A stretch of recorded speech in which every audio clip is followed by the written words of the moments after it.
সুপ্রভাত বন্ধুরা।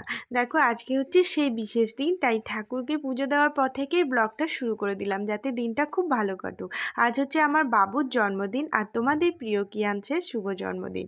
তারপরে দেখো বাবুকে একটু পায়েস খাইয়ে দিচ্ছিলাম আর আশীর্বাদ করে নিচ্ছিলাম সবাই মিলে। আর হ্যাঁ, এই ফাঁকে ভুলে গেছি, ওর মাসি আর মেসু আর দিদিরা এসছে।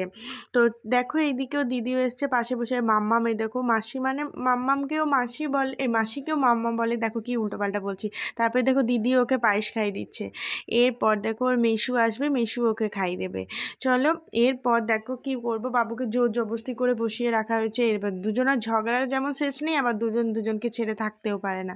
তারপর দেখো এদিকে দিদি আর মেসু মানে দিদি আর জামাইবু দেখিয়ে দিলাম তোমাদেরকে। আর এদিকে আমি রান্নাগুলো একটু করছিলাম। এর ফাঁকে দেখি ওরা 1-2 ঘন্টার মধ্যেই চলে যাবে আবার।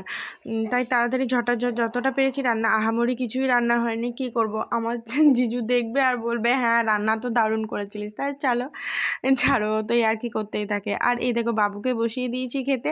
আজ ওরই তো সেই বিশেষ দিন, তাই ওকে ছেড়ে দিয়েছিলাম যে ওর মতো খাক। চলো আজকের ব্লগটা এখানেই শেষ করলাম। বাই, ভালো থেকো।